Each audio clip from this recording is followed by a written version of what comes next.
Kumbeti ketika yupe me yupo Kwano book pamon dul energy long gini thrive Claude Mona you report ka ngonen ka wadugi Ikara majoma kubedi line pa Joseph Kony guchako duogo chen gang gen ma Paul kubedi ka duogo igangi kia Gigi ma yelo gi pien gen kuwara kichan ma liet Paul pa dul ma kubedo ikumalo ma Uganda ono miyo Kony mukene ento Kony me kweyo chwiny joma ake line pa Joseph Kony ono petie maduong Paul mon ma ono guchako duogo kia line pa Joseph Kony ono chan gitie ka meda ikin mon maguduogo ikar meno ena yobedo Lucy Aol ma otieto kien ma eno berka yele kwede kikwo ikar meno kibedo katero enilo ma Paul kama en oberka lego Kony kipodano matie kichwiny kikum maber la chuchu kero ngar ma teki chwiny me miyo Kony ma ininda bero miduma ngwen mwa aliwario kabu ngwen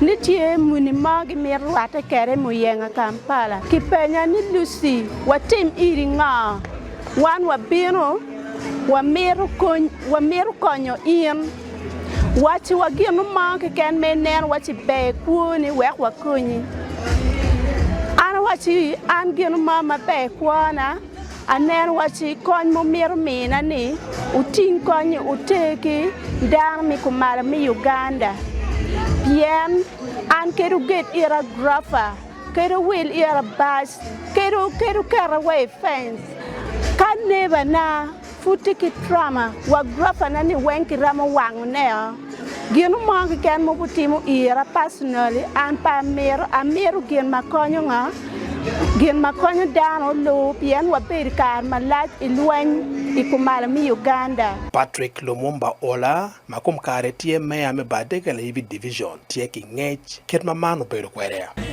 wado ting wo fuyo jone eni an kaka yeke mano no gubel kitui ni umere gi mi megi gijengi kwa kwere gi kongangi ken do en joel beluka kele lo ka professor mana ndeni wa belu kitui maneng wa maru dan mo kenne ko wa belu kinyaw kuwi matera Dulman ochako miyo Kony yo ma Paul me konyo dano magubedi line pa Joseph Kony tijgi obero me miyo tam mabejo weko rach wijo magubedo ki lum Kony gi mukene ene tie ma weko tin dongulungo dano ma Paul magen ko chako yubene mwaka rio ma ukara ngej Judy Dushku ki Kathleen ene ye obedo mune maguketo chente gi piny me chako yubo ka Kwano Vukman madong tin kiteka yavane kama leng Salome Amoge matela dit director pa Dulman e Uganda otero ilok machegu mamako ka Kwano Vukman. The library for now takes about 120 learners. We have the upper section and then we have the lower section. But when it gets full, we can also sit around the library and be able to concentrate. Roughly, we had about 600 million shillings, Uganda shillings, that was used to construct the library. Like any other project, sometimes getting resources is very difficult, but we are happy that we had the Sorosan Foundation that was able to support us build this library. We had people like Kathleen. We had different people coming on board to support the construction of this library.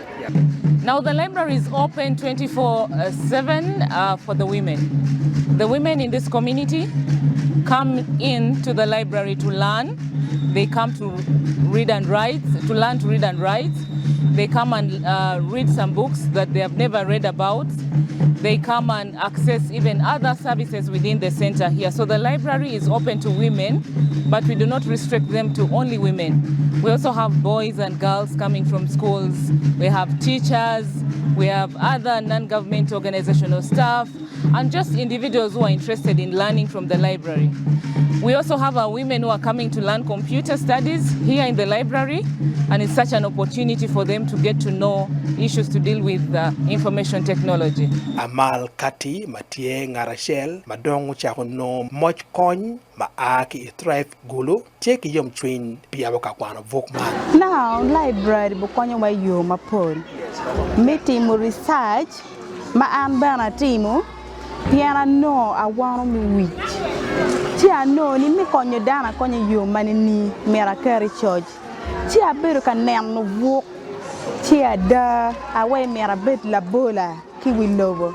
A choy walk a ngwen a rio yo furukati.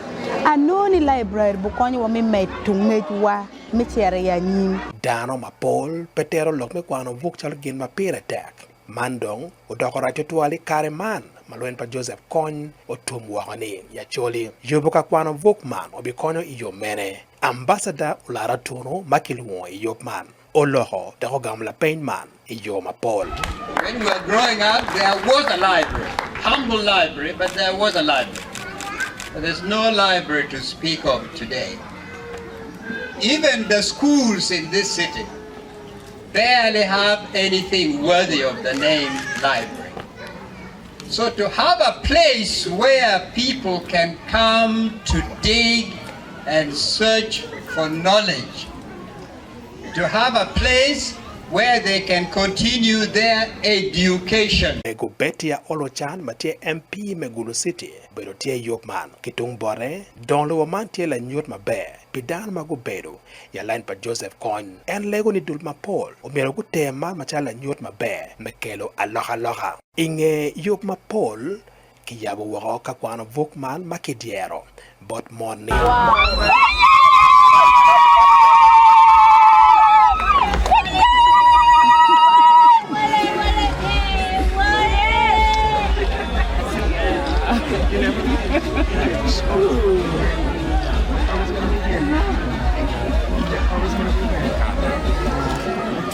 Kakwano vuk makuman igulu city dong pere. Ikara machon, dano ma Paul, ono kwano vuk bot dul mukene. Machung pigi kengi ento, dul man ono guber kapao kabedo mena pa. La chen, gen ko kobo weho ikabedo mukene. Matie kama bo. Man uweka kwano vuk makuman dong pere gulu city. Man makiyabone, tie me konyo mon, kadi bed nicho, manok chero kuno. Claude Mona, One World Television, a Guru City.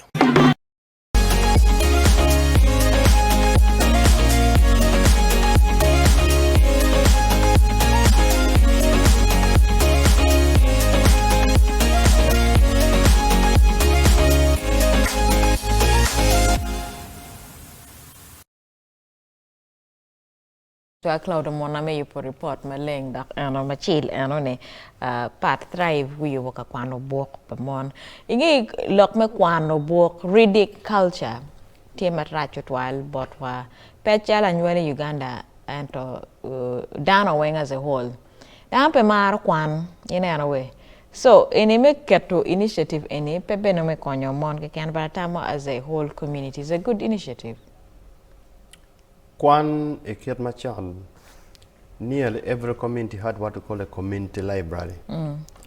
Kamechere no book ngej ma pat no kikero kono.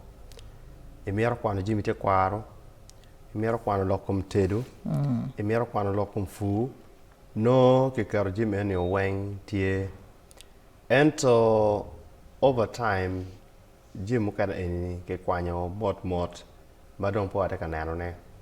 Dul machalo thrive gini magatika birone. I think they're doing a fundamental thing. Mi achel nano kikaro community libraries. Onyo kama library mati focus chalo pamone ni kikila tiati mi konyogi mi charo kakwano jima gen gimero. Angeni jimate timu fashion and design miro kikel literature mati a level pa jomon mano kibichara ka bwa gen utiu ka bede ani.